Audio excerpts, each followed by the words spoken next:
اس لیے ازواجی زندگی کے لیے ضروری ہے کہ مرد عورت کو نظر انداز نہ کرے. حضور علیہ الصلوۃ والسلام کی بیویاں تھیں، اور ظاہر ہے وہ بیویاں فرشتے نہیں تھی، انسان تھی، اور ان کے اندر جو سوکنوں کا معاملہ ہوتا ہے وہ ہوتا تھا.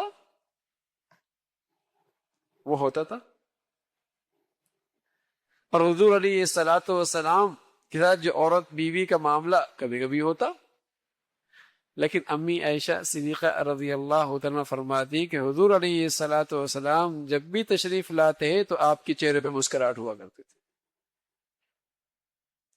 نظر انداز نہیں فرمایا، انداز یہ ہوتا تھا. جب ایک خاتون گھر میں انتظار کر رہی ہے اپنے شوہر کی، اور شام کو شوہر آ کے اسے نظر انداز کر دے، تو ظاہر ہے اس کی امیدوں پر کتنی بڑی چوٹ لگے گی، اس کے دل پہ کتنی بڑی چوٹ لگے گی کہ صبح سے وہ انتظار کر رہی ہے اپنی شوہر کی، اور رات کو یا شام کو شوہر آیا اور اسے نظر انداز کر رہا ہے. ایک دن، 2 دن، تو آہستہ آہستہ اس کے نتائج کتنے برے نکلیں گے. معاملے باہر کے خراب ہے تو اس کا اثر گھر پہ نہیں ظاہر ہونا چاہیے. غصہ باہر کا ہے، اس کا اثر انداز گھر پہ نہیں ہونا چاہیے. پریشانی باہر کی ہے، اس کے نتائج گھر پہ نہیں ظاہر ہونے چاہیے، ورنہ یہ گھر بھی اجڑ جائے گا. باہر کے معاملے باہر تک، باہر کے مسائل باہر تک. اب گھر کے اندر تو وہ جو عورت بیٹھی ہے وہ اپنی شوہر کی انتظار میں بیٹھی ہے، وہ توجہ چاہتی ہے، اسے توجہ دی جائے.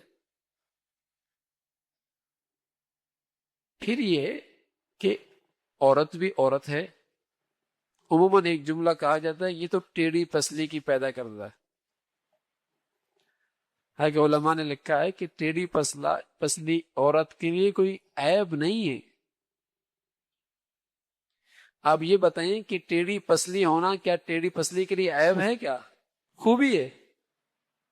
اگر اس ٹیڑھی پسلی کو سیدھا کریں گے تو ٹوٹ جائے گی.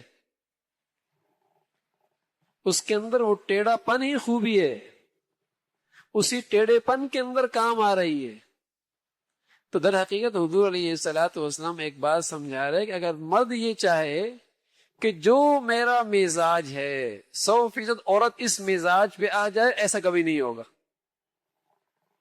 اس کی فطرت اور ہے، تمہاری فطرت اور ہے، اس کا مزاج اور ہے، تمہارا مزاج اور ہے. اب تم چاہو کہ 100/100 میرے مزاج کے مطابق ہو جائے، ایسا کرو گے تو پھر پسلی ٹوٹ جائے گی. یہ مطلب ہے، یہ نہیں کہ اس کے لیے کوئی عیب ہے، عیب نہیں، بلکہ اس کا اپنا مزاج ہے، آپ کا اپنا مزاج ہے. تو اس کی حوصلہ افزائی ہو. ظاہر ہے کچھ چیزیں ایسی بھی ہوتی ہیں جو طبیعت کے خلاف ہوتی، طبیعت کے خلاف ہوتی، لیکن بہت ساری ایسی بھی ہوتی جو طبیعت کے مطابق ہوتی، ان کی حوصلہ افزائی کرنی چاہیے. ساری دنیا کی تعریف کریں گے، نہیں تعریف کریں گے تو اپنی بیوی کی نہیں کریں گے، حالانکہ وہ بیچاری تعریف ہی کی بھوکی ہے. اگر اس کی تعریف کر دی جائے، عورت کی فطرتی کمزوری ہے، جو جتنی اس کی تعریف کرے گا وہ اتنی اسی کے اوپر گرے گی. اور یہ کام مرد کا تھا کہ مرد اس کی تعریف کرے، اس کی حوصلہ افزائی کرے، تو پھر دیکھیے وہ محبت بھی دے گی.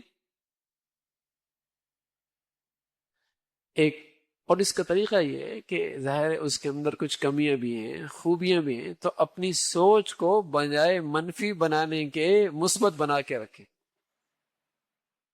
مثبت بنائے.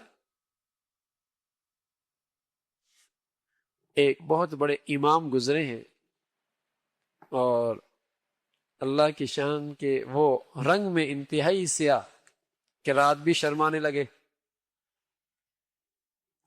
لیکن قرآن بہت اچھا پڑھتے تھے، قرآن بہت اچھا پڑھتے تھے، قاری بہت بڑے تھے. تو باپ نے بیٹی سے پوچھا کہ قرآن بہت اچھا پڑھتے ہیں.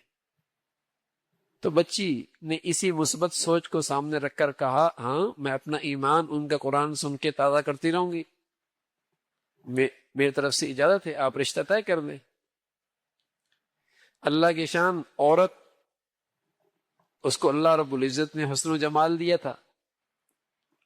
تو ایک دن دونوں بیٹھے ہوئے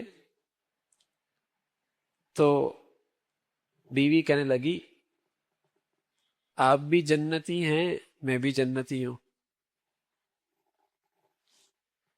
تو مرد کہنے لگا میں تو جنتی ہوں سمجھ میں آ رہا، اس لیے کہ ایسی نیک سیرت اور خوبصورت بیوی مل گئی، لیکن تم کیسے جنتی ہو؟ کیا بات یہ ہے کہ تم مجھے دیکھ کے شکر ادا کرتے ہو، میں تمہیں دیکھ کے صبر کرتا ہوں، صبر کرنے والا بھی جنتی شکر کرنے والا بھی جنتی. تو اگر مثبت سوچ بن جائے نا تو پھر گھر اجڑا نہیں کرتے، پھر گھر بن جائے.